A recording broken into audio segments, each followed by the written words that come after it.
Word Spoken podcast. See, when it first started, I was just a little bit sad, so I pushed it down and I stepped on it. But soon after that, a little bit sad turned into a little bit mad, so I pushed that down and I stepped on that. But then soon after that, all these feelings, they just kept piling up inside me like mountains, so I continued to step on their rocky edges to mask the pain. And now, stood at 50,000 feet, and all I want to do is jump. I scaled these rocky edges to mask a pain. Stood at 50,000 feet, looking in on my life. My speech is paralyzed on this sleepless dawn. Negative spaces held me by my palms, carrying me along cliffs, lifting my insecurities above sea level, making a freckle of my self-worth. But my cells are off this earth, so I'm hoping once my body hits this ground, maybe it won't even hurt. Instead, I'm hoping that we might just reconnect and the pain will simply just disperse. I scaled these rocky edges to mask a pain. And now I'm stood side by side with suicide, suspended, soaring on embankments, reciting poems that allow me to say everything I need without having to say anything at all, bleed everything I need without any of the pain of having to relive it all. Because before I figured if no one could really hear me, then did I even really fall? But now I wish I could dance my thoughts across the monotone waves this wind has curated from your essence. I wish my keynotes could speak a music into my speech, into my spoken word in this world where actions speak louder than words. Instead, these negative spaces held me by my palms as we shook the hands of shadows. And I clocked the noon that dialed in on my thoughts, calling me in to this beautiful darkness. It was like sunsets with broken moons, and it spoke with such a violent calmness as it handed me his tools. And now my speech lingers in cylinders. It teeters on this 9mm covered in gunpowder residue. A silence smothered in the 30% industry rises in gunpowder revenues. I can smell it as it simmers on my fingers. See, the pitch of my voice is held in the choice of your aim, so maybe this is the only way you will hear me stood on cliffs this high. I bet the forever sound of my cry will echo in every gunshot round. I scale these rocky edges to mask a pain, reciting poems that allow me to say everything I need without having to say anything at all. Because the more I breathe life into these lines and attempt to line up my life in one breath, it grants me just enough space to tame this anger in the name of projection. I should have let my keynote speak a music into my speech, into my spoken word. Instead, this silence sits and clicks on the stutters that drip from this slip. My silenced tongue slipped and tripped on its own spit. Now, every horrible word that I ever grabbed from your lips are laying heavy on my lids, paying levy to a feeling that I'm afraid can now never be undid. Because it's ironic how you never really saw me until I closed my eyes.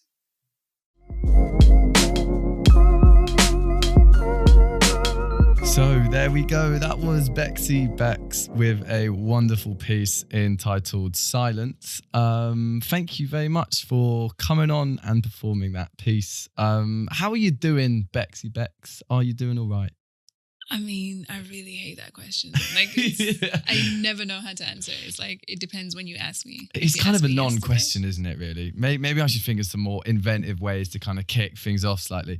Look, it's a pleasure to have you on. I remember I first spoke to you about all this, obviously, a while ago now, and then this thing happened, didn't it? So we weren't able to do it up until now, but it's an absolute pleasure to have you on. So yeah, thank you for performing that first piece. So I think first of all, let's have a little chat about your Instagram page and your website, which is called Bedroom Poetry. So give the listeners a little kind of like insight into kind of what that is and what they can expect from it. Well, okay, so the website shameless plug, www.bedroompoetry.com. It's called Bedroom Poetry, but I don't do erotic poetry. Like, you'll be surprised how many times I have to make that distinction. Like, no, sorry, that's not what you came here for. So yeah, the whole premise is like basically, my bedroom is like my safe space. I'm very much introverted, and it's where my imagination can leak into reality. So that's where all the magic happens. Excuse the pun. Yeah, so that's where all the magic happens, and I feel like it's my safe space, and yeah, that's So on the kind of website and stuff, you have a couple of poems. You have some. It's also like built really nicely. Like, I think it's a really kind of cool space. Yeah. Which you've kind of created, and I think it's something. When I was flicking through it earlier, it kind of made me realize why isn't every poet doing this? Why doesn't everyone have this kind of like online, like accessible website where they can put up all their stuff? Like, because was it an idea that you kind of had from someone else that you'd seen, or like when did you start it? I actually started it because like I wanted an Instagram, but I didn't want to create a separate page. But I still wanted my poetry to have an online presence. And especially when you're trying to get like corporate gigs or like more business-like gigs, they're like, "What's your website?" And I'm like, I don't have one. So it basically was built out of a necessity. And that's how I actually got into So Far, based on that website that I built. And I feel like poets don't have it because it's expensive. It's really literally expensive. Like, if you can get a one-off website, one-off payment, amazing. But what I use Squarespace, which is like a monthly rental fee.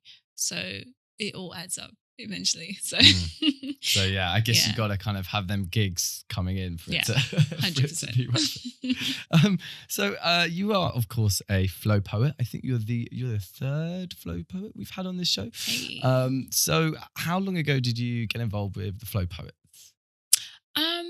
I would say it's probably been about a year, about a year now. So I got a WhatsApp from the one and only Late the Lyricist inviting me to Hastings, and I was like, of course, poets in a house overnight, of course, I'm there.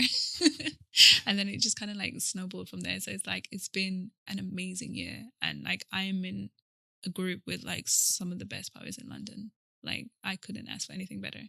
Like, it really propelled my love, and it really cemented my purpose for poetry. Because before I was like, yeah, I do words. I'm a poet.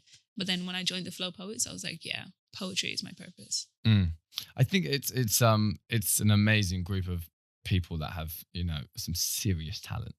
Like, there's no doubt about that. And I think what, like, maybe this is something you can kind of comment on more, but what it seems to provide the members with is a kind of like a bit of a business head to the art form, like, you know, like some kind of skills to actually really get the most out of this skill which we have, you know, like it's just having a bit of a kind of clearer mindset on how you can really turn it into something where you're really making waves with stuff. Is that like, would that be something that you would agree with? Yeah, I definitely agree. But I would say that is like it's like a secondary benefit to it. So like the primary, like the foundation of Flow Poets is literally poets coming together to write.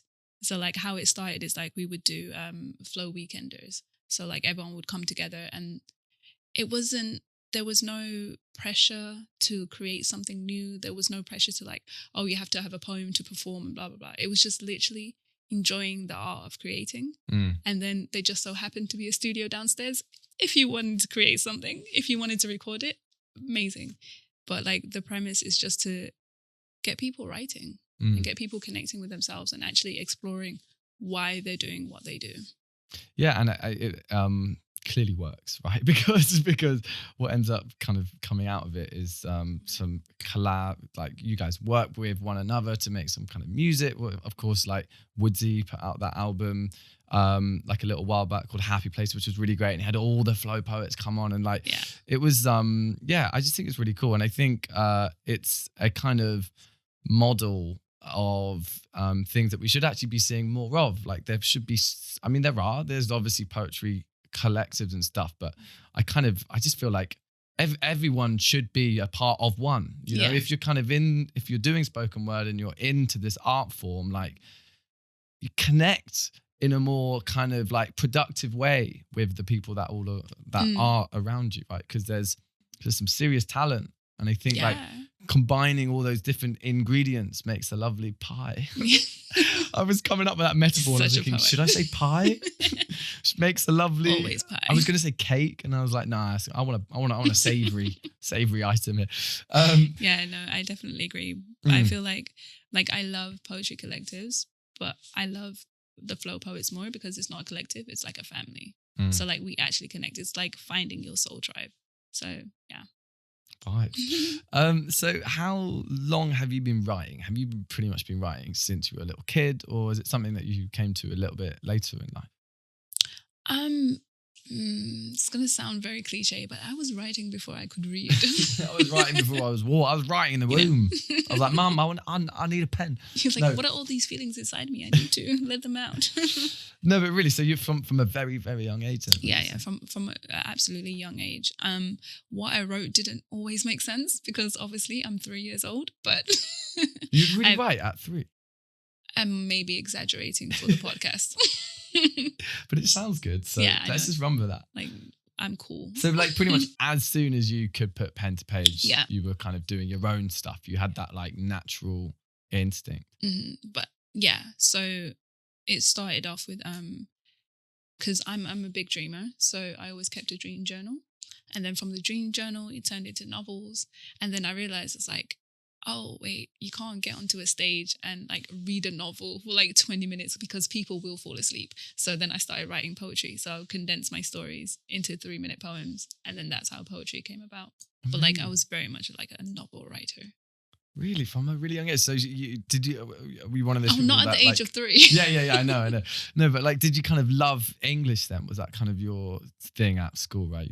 Because like, oh yeah, don't worry. Sorry. Yeah, that happens every now and then. So because quite a lot of the people that I've kind of met on the scene and the people that have kind of come on the show, actually either tend to get into spoken word a little bit later in life, and then also had a kind of real disliking for creative writing as a child, like and definitely with poetry, like how that was kind of taught in schools, and what I for example was exposed to as a child from the kind of creative writing world was just so uninspiring. Right, so it's kind of really cool to kind of speak to someone that kind of genuinely just had that natural instinct.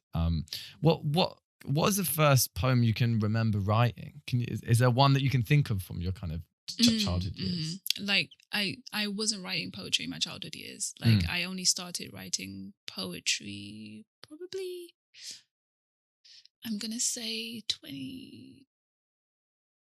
May have to look up my Instagram, but it was 2008 to 2012 within that time frame. So that was when I actually started writing poetry, and the first piece I ever wrote was Dear Lady, which is on my website.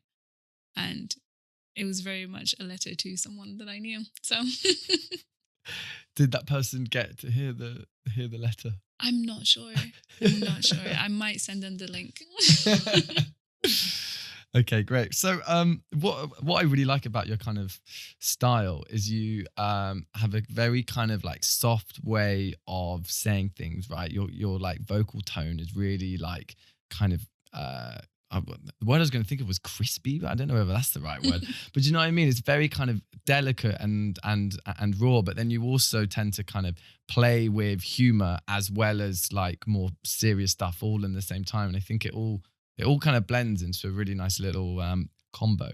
So with that in mind, tell us a little bit about the second piece that you're going to be performing for us on the show, which is called 10 Things. It's called, that's the shortened version. Like the full title is actually called 10 Things That I Learned About 8 Different Men After 5 Instagram Dates, 2 number blocks, and 1 number change. I mean, I'm just thinking, if I on the video with the title card, if I had to have put that, I mean, everyone would have to get their specs out. Exactly. But I think this next piece is a primary example of you kind of using your humor a little bit. Did you when did you write this? So the piece is actually inspired by my mother, and it's based on the Craig David song 7 Days. My mom is not Craig David. I realized just how that sounds. So like when I was younger, like we didn't really date. Like it's just not a thing that happened in my household. But now obviously I'm on level 3 in my 30s, and my mom is like, "Where is your husband?" I'm like, "That's very contradictory, mother, because I wasn't allowed to date. So now it's like, how do you expect me to find him?" So it's just basically an ode to all of the men that I've dated, and then I just kind of like put together a dating 101 guidebook on on men and what I've learned from them, the unsuccessful ones, obviously. What did you make of like Craig? And this is a few years back now, but Craig David's like kind of comeback, because he went away for a while, didn't he? And then he came back with some like bassline tunes like about 3 or 4 years back. Were you into the new Craig? I did not know that he came back. What? Yeah, he's back. He had that tune which he did. Didn't he do a tune with like Big Nasty or something? I'm very much trapped in the 90s. So anything that I love there, I just want to protect it. Yeah. Like I don't want to dilute it with anything else. I mean, I wouldn't blame you. Like the comeback wasn't, I don't know. It was great. No, he went on. Do you not remember? He ended up like, I guess like the pinnacle for him. But he was he came on to like Love Island, did like a little private set when they were all in the villa, and was like, "Yeah, I'm back." And it's like, "Oh mate, you were really good, and now you're on Love Island." No? That is not cringe. You missed that. I know. I think maybe just stay in the 90s then. Okay, cool. Well, look, let's jump on and hear your second piece. I really, really like this piece. So yeah, thanks for performing it for us. This is the wonderful Becksy Becks with, well, that very long title, but I'm just going to call it 10 Things. Okay, so I feel like Craig David sold us a dream, because it seems for me like I had this really shit day on a Monday, right? I mean, the Tinder one was even worse on a Tuesday. Now, I had learned a lot by Wednesday. So after Thursday and Friday and Saturday, I cried on Sunday. But to be honest, I would definitely do it all over again. Because you see, after my dating spree, I learned quite a few valuable things about men. Like, never ever flick them in the forehead unless you want to start a fight. See, they have feelings too, so be kind. Do not use a humor-colored paintbrush thick enough to deliberately color outside of his ego lines. Do not test him. And if you're just venting, do not expect him to simply just sit there and say nothing, because they tend to work on this like really mysterious thing called logic, meaning they will try and problem solve every single topic. So do not ask him questions you do not want any real answers to. But if you do not get defensive when his responses do very little to pamper to you and your needs. Do not blame him. Do not challenge him or belittle him. Do not make more money than him. But if you do, again, do not challenge him or belittle him. Also, they tend to get quite upset when you constantly question where their loyalties lie. So try not to consistently ask him where he has been, because he will not allow you to accuse him of things that you have never personally seen. So no matter how many times your best friend Jackie relayed it, he will never play it. So do not play with him. And do not mistake his PlayStation for merely just play, because it's actually really quite serious. And if it gets serious, do not cheat on him. Because according to a guy, and these were his words, not mine, according to a guy that I once knew, he said to me, cheating hurts men more. So try not to let another guy hit it. But if you do, maybe only date Arsenal fans, because they can somehow handle heartbreak and still stay committed. And do not make jokes about his favourite football team, especially on a day that they have just lost. This is a very, very delicate line, only to be crossed by his closest friends. And do not be surprised to learn that his friends are not really your friends. And try not to force your friends to be his friends either. And if you guys end up in a fight about this, do not go and take a breather or a break. But if you do, maybe mentally prepare that he might have made a mistake or two in your absence, and do not burn his steak. Always try to season with spice, and I can't stress this enough, never ever undercook the jollof rice. Matter of fact, never ever serve him anything raw other than your emotions, but in the same breath, try not to overfeed him. And when you see him in a club, do not steal his hat and run off.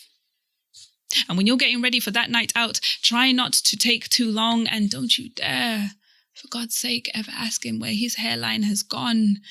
But most importantly, and above all else, do not assume that any of these rules apply to anyone else, let alone the next guy you meet, because men are most definitely unique.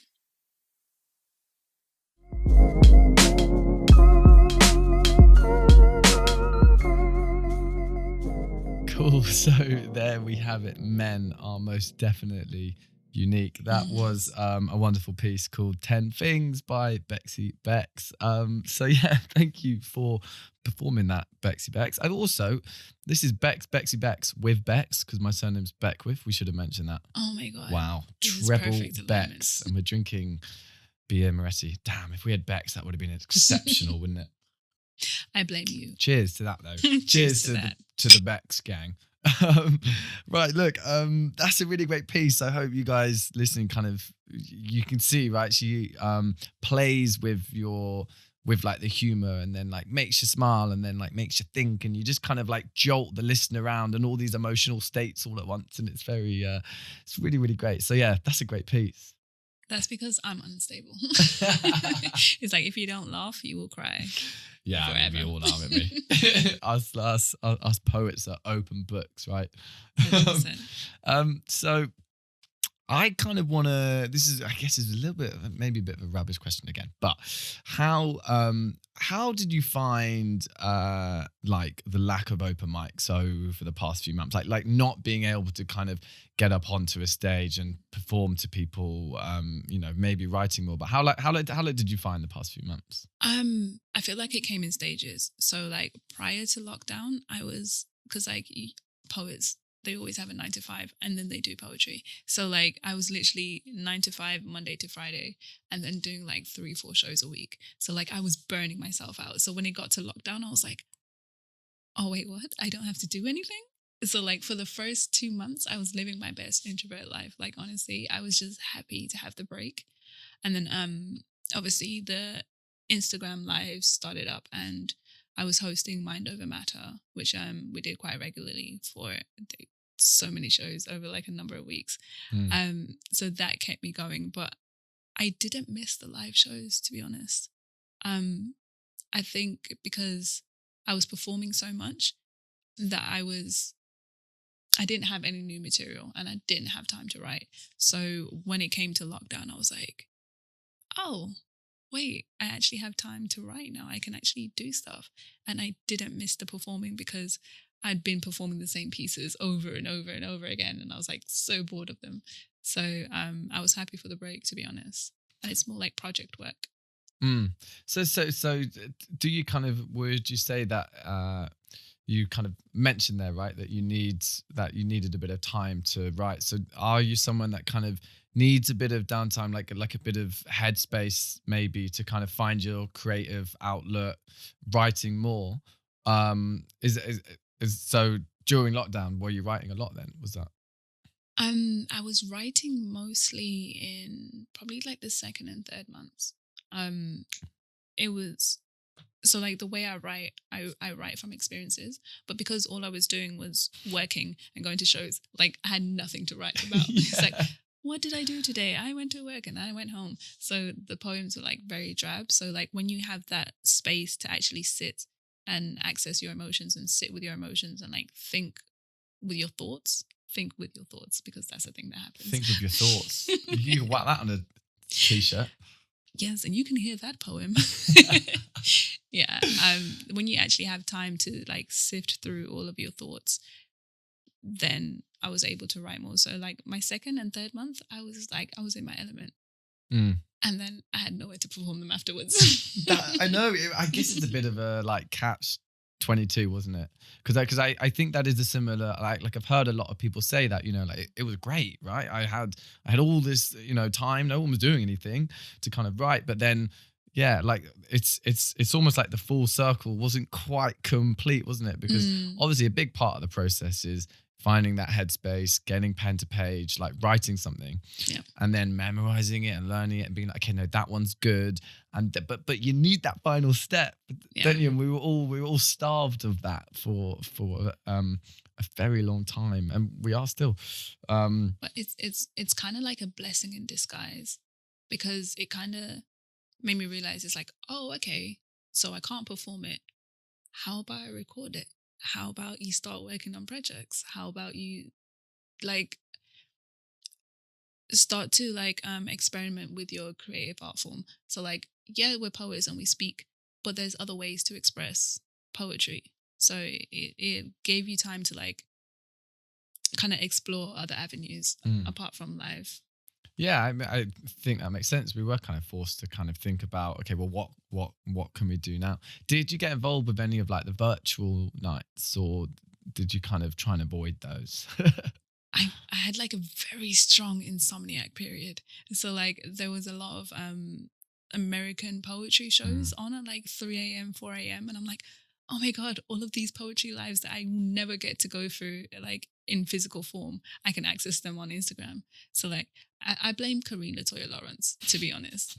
Like she sent me a couple lives and then I was hooked from there. And like every morning, like 4 a.m., I'm on like my little phone like this, and my housemates are like, are you on poetry? And I was like, yes. They're like, you know it's 4 a.m. I'm like, yes. I like that though. Late night commitment to the cause. What like kind of night? What were a couple of those events? Like, what were they called? So there's the Poets Playground, the Poetry Lounge, and then there's at DBL_IMG. He actually did 24 hours of poetry. Oh, I saw that. Yeah, I saw that. That was it. That was the one that Karine sent me, and I was just hooked from there. It was amazing. No, I like clocked on. I mean, I didn't do the full stint, but I did clock on to that, and I was like, whoa, okay, these guys aren't playing.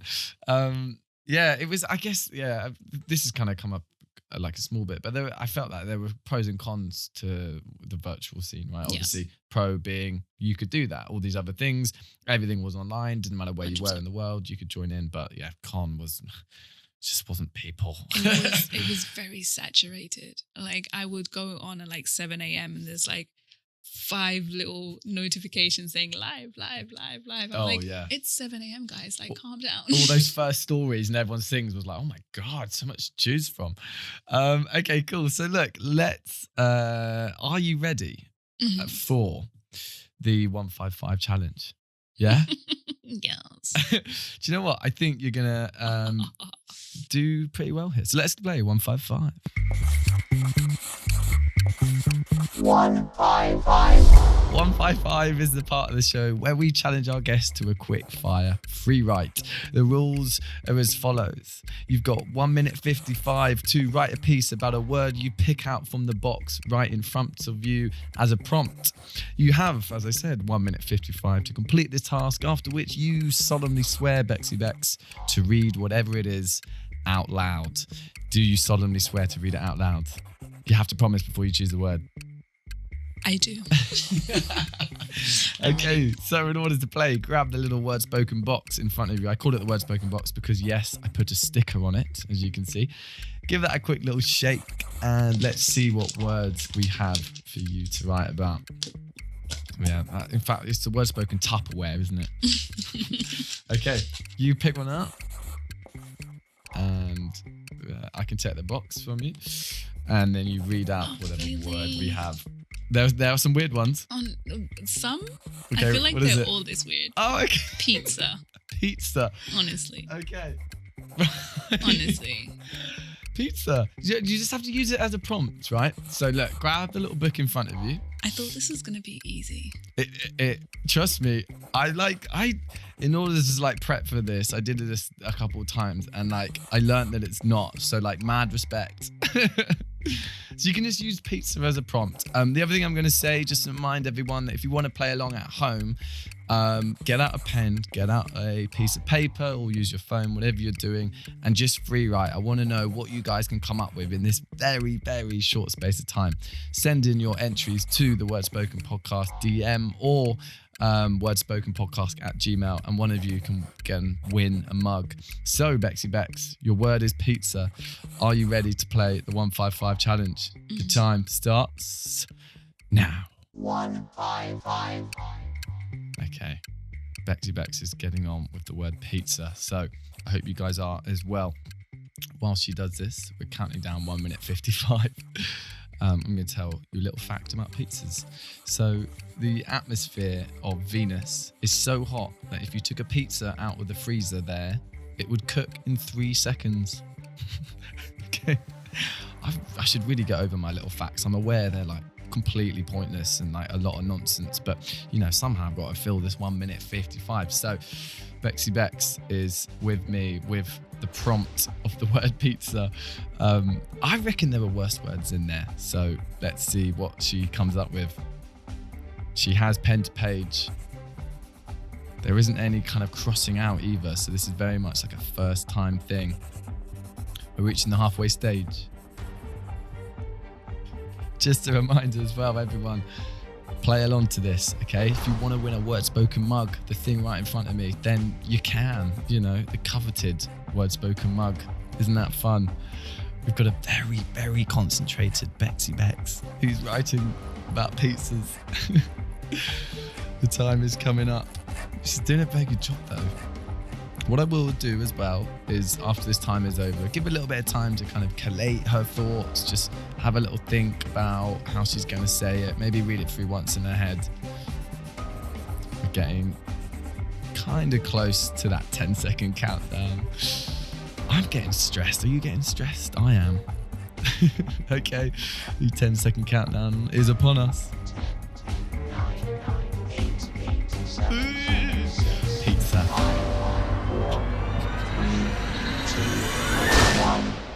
Put down your pens, Becksy Becks, and you all listening at home. Oh, she's like a naughty schoolgirl, just scribbling the last little sentence. Okay, so look, that was quite a tricky prompt. So what I'm going to do is I'm going to give you like a little minute just to kind of read through it. Do you know what? You might not need it because you didn't like scribble too much. You just like wrote, that's impressive. Because normally I feel like you just kind of like scribble away and cross things out. But I think you've done a good job. So are you feeling in the zone? Your face is a picture right now. Yeah? Yes, feeling ready? Zone. Okay, so Becksy Becks, let's hear your 155 challenge with the word pizza. So geometry was never my favorite subject. Trigonometry is now my trigger. I'm trapped in love triangles with me, myself, and I. I patiently waits at home, wondering where me has been when I comes home with lipstick on his shirt and pizza pineapple chunks on his seams. Yes, Becksy Becks. Well done. That made no sense. Yeah, but do you know what? I think that deserves a round of applause. Honestly, what I find so funny about this little challenge is what people come up with. It's actually like, you know, See, like I was like triangle, pizza, chunks, The geometry, imagery was there. maths. I mean, I liked as well I when tried. you said the word, like when you said that, you like gave me a wink, like triangle, pizza. Just so you know. Well, look, well done. Thank you for playing the 155 challenge. I think you smashed that. Thank you. So, okay, look, let's, I want to have a little chat about, because on your website, bedroompoetry.com, I noticed that there's a little clip up there of you performing at So Far Sounds. Now, So Far Sounds are things which I love so much. Such a shame they're not happening right now. How long ago did you get involved with So Far, and like when was the first time you did that? So I believe like my first performance was July 2019.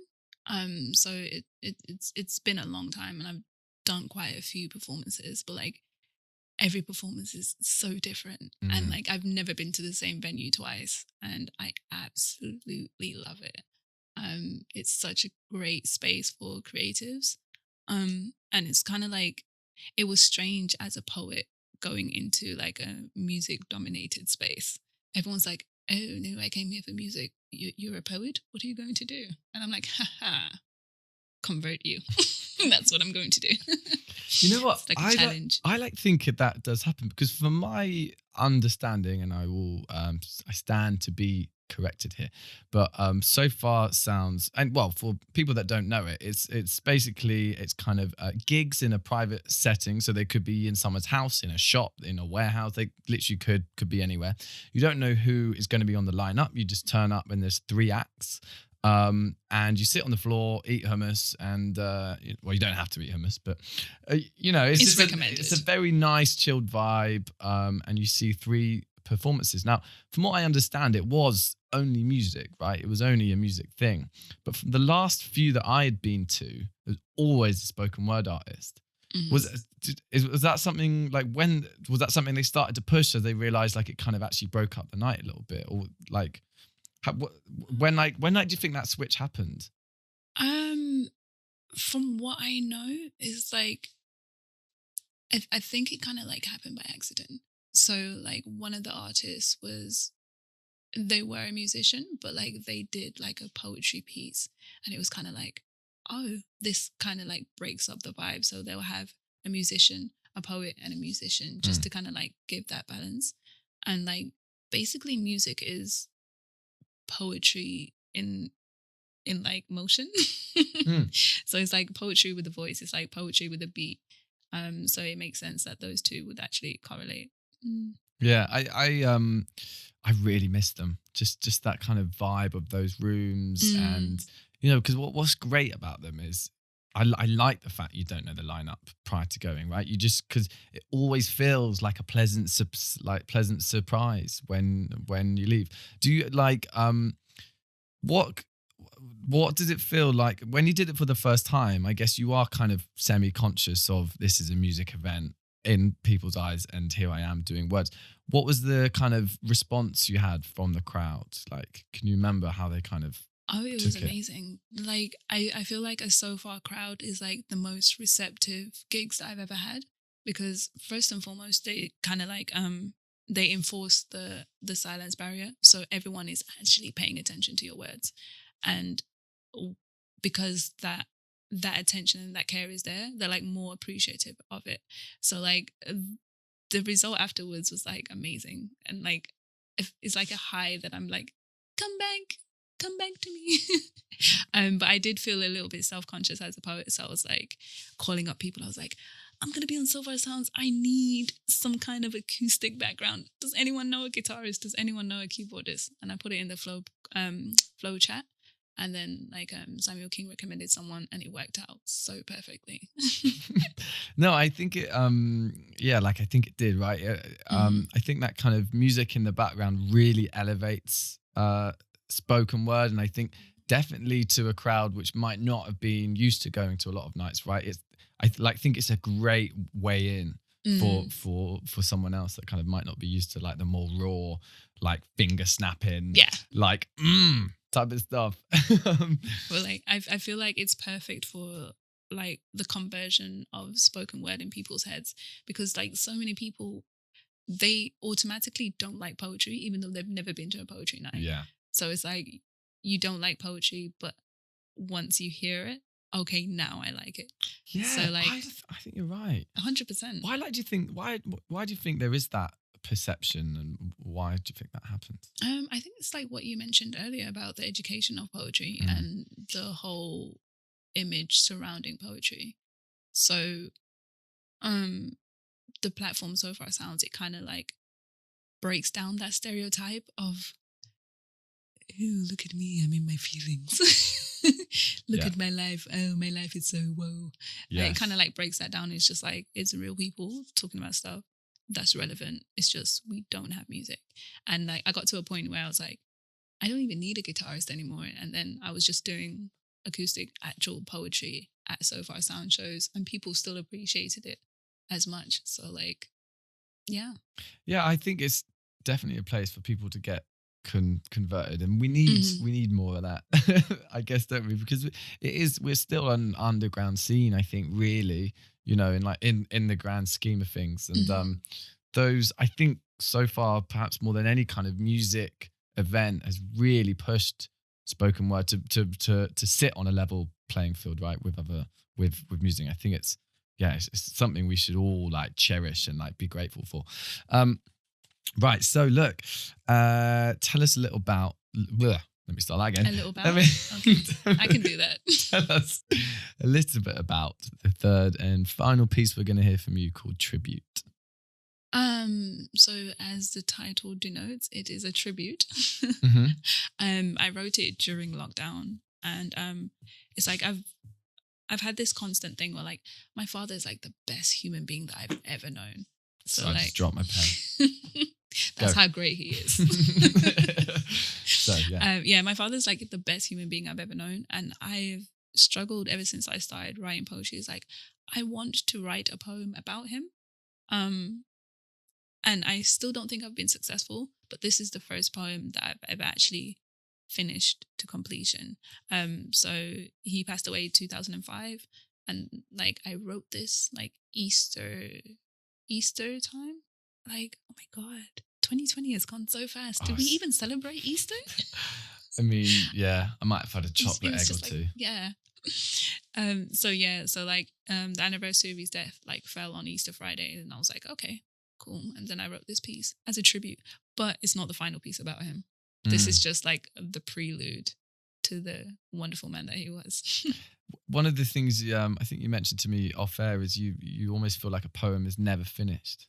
Would you say this is one of those prime examples, right? 100%, 100%, fully.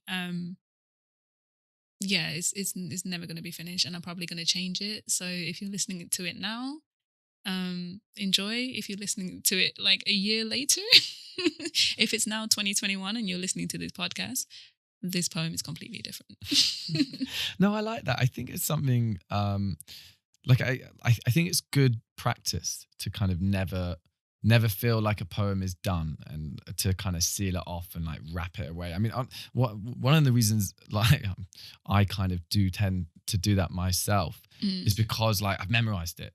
Right, so in my brain, that flow, like you almost don't, when you've really memorized something, right, you don't think about it. Like you can be really drunk and it will just come out. Like, do you know what I mean? It just flows out. And I just feel like, I don't know whether my brain can handle like version 4. Like, do you know what I mean? Yeah, definitely. But I feel like poetry is just like, it's like an extension of your emotions. And we're always constantly changing as people. So your poetry is always going to constantly change. Like what you wrote at that time, it's like a little snapshot. But if you wanted to write that piece again, it would be completely different a year later, because your emotions and where you're at is completely different space. So the poem will change. No, yeah, you're right. Well, look, let's hear this piece, because I genuinely think it's brilliant, and it's written really well, and you perform it really well. So let's hear it. This is Becksy Becks with the third and final piece we're going to hear from her, entitled Tribute. As a kid, whenever I got angry, my father, he always taught me to take a deep breath and count backwards from 10 9. So maybe it's no surprise that nowadays I always seem to be one step behind, like I 8. 7. If it really is on earth as it is in heaven, I wonder if the heavens spin anti-clockwise around hell, like 6. 6. Shit. How do I turn this wine back into water? How do I breathe your laughter and make smiles from your footsteps? Have you ever seen a rose bleed to death with its own thorns? How do I reconnect to this third dimension when it's made of broken liquids? How do I make arms long enough to hug all 4 corners of my commitments when I can't even commit to your memory?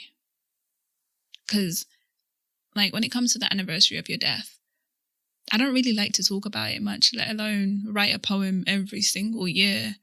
But it would appear that this time around, April 10th, it falls on Easter Good Friday, so I figured what better time to resurrect you? I'll have to admit there have been times in the past where I've actually forgotten the date, which really makes it sound quite rotten. But considering the state that I was in when they first told me that you passed away, I mean, like, it was like, what, mid-morning on a Sunday, and there were just so many people packed into this tiny 4-bedroom house that by the time that I had sifted through all of the crying and confusion and lifted masks off the ones that were lying and using this news to feign our affection for us, I didn't know whether it had been 12 hours or 11, but it really took that 1 second for everything to actually sink in. And now I make a goldfish of your memory. And I cherish the 5 seconds where for a moment I forget that you're dead and I think that you're alive and sitting next to me and I feel like you can see me, but I'm still scared to speak to him. So easily my voice is lost between his frequencies. I'm rarely the person to ask for other people's opinions, for fear of replacing mine with theirs, for fear of having their stares pour into me and my independence forced out of me as if it were water in glass jars being held under open taps. It feels like I'm wrapped in this backward tide. Have you ever known the tide to take its instructions from the sun? And have you ever sung in your neighbor's tongue and felt their sound waves on your fingertips, felt their pain in your wrists? See, these wrists are so limp that I don't make it all the way through your Instagram stories sometimes. These arms, they barely make it halfway out of the duvet at times. And I feel like my mind rests on these cotton sheets made of metal, and I'm continuously falling. And falling into you feels like leaning on marshmallow walls that know nothing of funny bones, which is really quite frustrating because I'm like literally the funniest person that I know. Like on my good days, I feel like I can exist on 2 planes. I am both Morpheus and Agent Smith. I am that blue pill that you read about. On my good days, my thoughts are very tactical. There's this magical geometry in the way my brain lays it out and maps it all into this picture-perfect kind of beautiful. And a picture can tell 1,000 words. And some of those words, they kind of shape my bad days. And on my bad days, my thoughts are quite theatrical. A heavy pain gets buried deep inside my clavicle, making hunchbacks of this dame so it's easier to shield my shame and hug my ugly a little bit tighter. On my bad days, I feel empty, and in 2020, these bad days, they come so often that I don't even have them anymore. I just have good days and normal ones, and on my normal ones, I tend to question everything that's good. Like, for example, my ex. Like, he used to give me butterflies every time he sang me our song, but I couldn't help but question, these butterflies were never yours. Where did you ever steal them from? These bad days, they come so often that I don't even have them anymore. I just have good days and normal ones, and on my normal ones, I tend to question everything that's good. Especially happiness. I mean, they say happiness is a choice, but if happiness is a choice, then when did I choose to be sad? If happiness is a choice, then when did mine become a lost voice on a ballot that I did not vote for? Or programmed into a device that I do not have the remote for? If the happiness in a user can be created or configured, then when did depression become my default setting?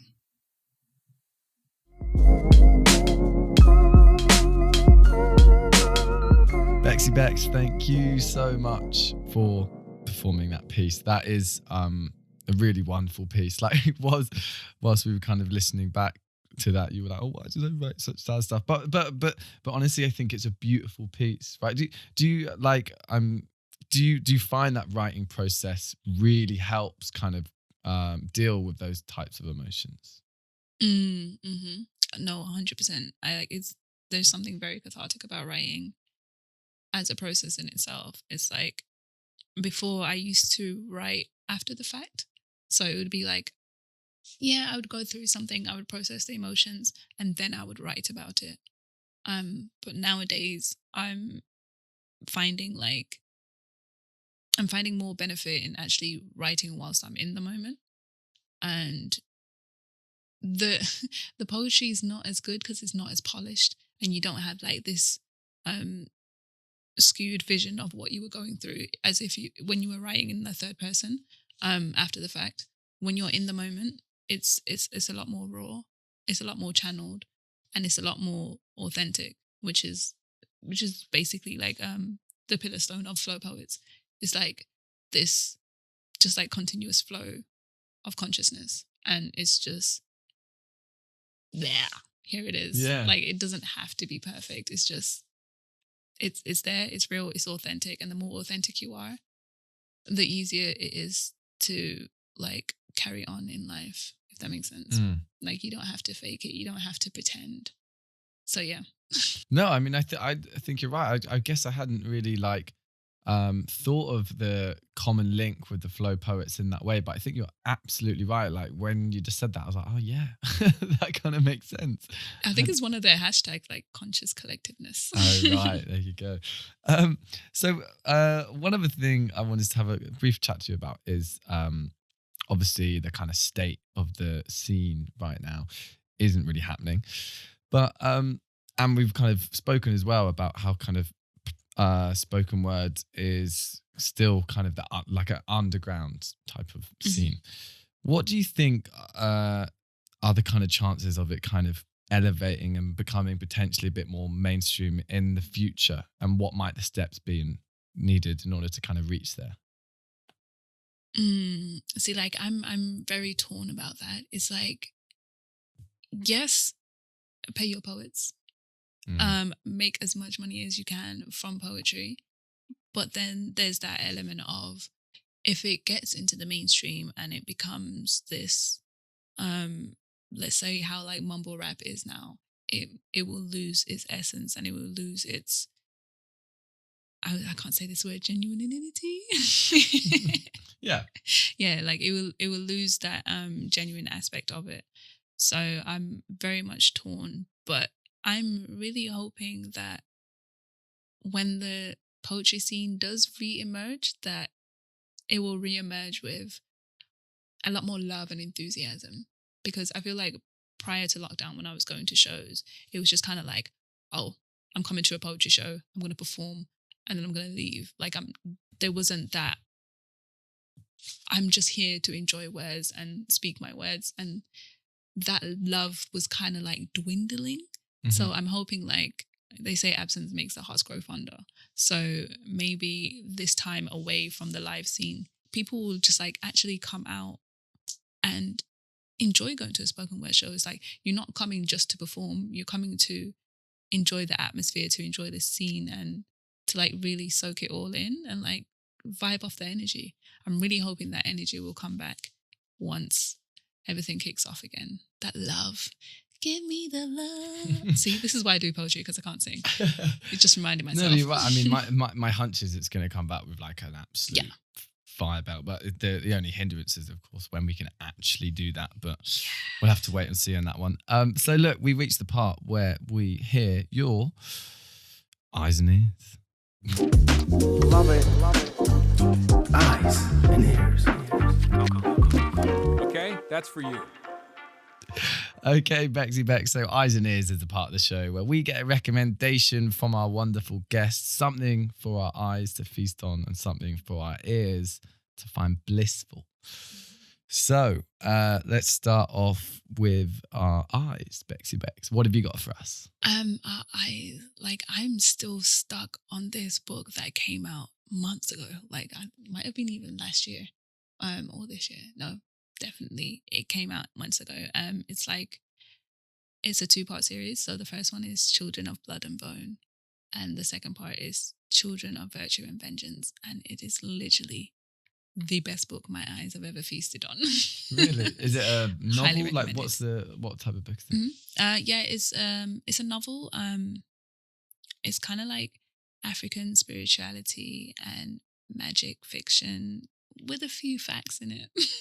Yeah. So the author is absolutely amazing, and her imagery, I was just like, am I in Nigeria? I'm not sure. I had to open my eyes and be like, nope, still in London.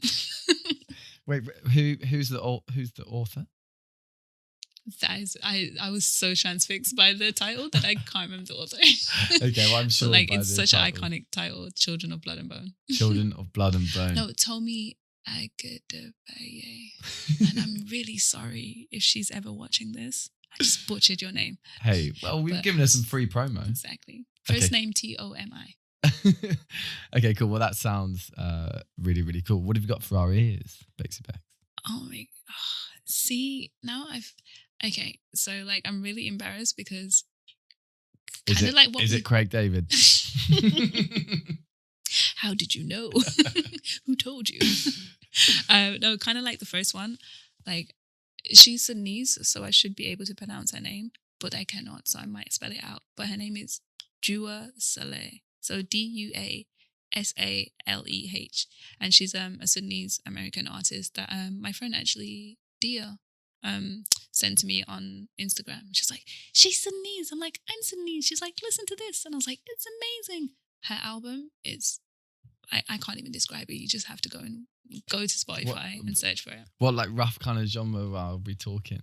That's the beauty of it. I Everything. have no idea. Like, I do not have a clue what genre it is. It's like rap, rock, hip hop, poetry. Yeah? It's just brilliant. It's amazing. Okay, say her name again real quick. I want to say Dua Saleh. Dua Saleh. Yeah, so Dua space Saleh.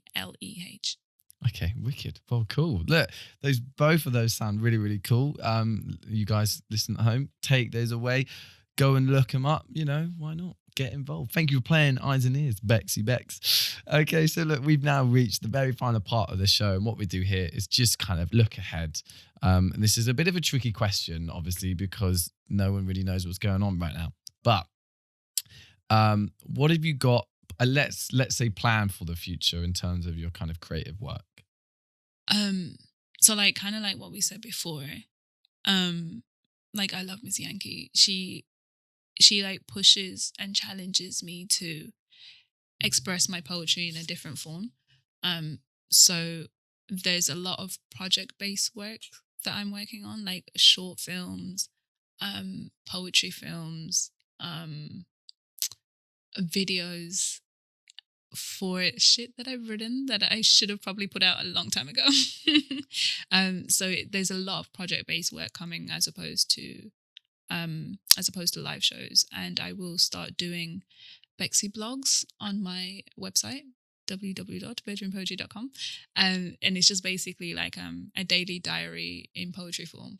So I will pick a topic and I will just discuss it, but in a poetry form, and it's like short clip videos. Great. Well, look, all that sounds really, really cool. I'm so excited to see some of these films you're doing with Miss Yankee. That sounds epic. So look, I wish you the best of luck with that. We've heard 3 really, really lovely pieces from you. We've had Silence, 10 Things, and that last piece, Tribute. All we've got to say now is thank you very much for coming down, Becksy Becks. Thank you. Yeah, it's been an absolute pleasure. I wish you the best for those projects. And yeah, we will see you all next week. Bye. Cheers, Becksy Becks.